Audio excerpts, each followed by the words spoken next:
আমরা এখন এই ভেসেলে উঠতে চলেছি। এই মুহূর্তে আপনারা দেখতেই পাচ্ছেন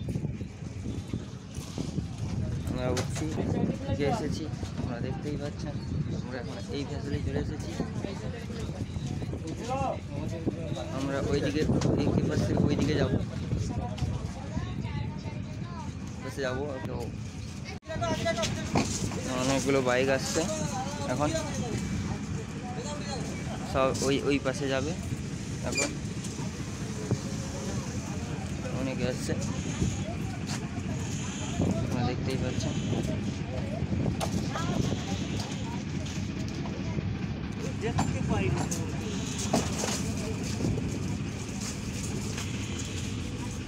সেটা এখন চলে যাচ্ছি।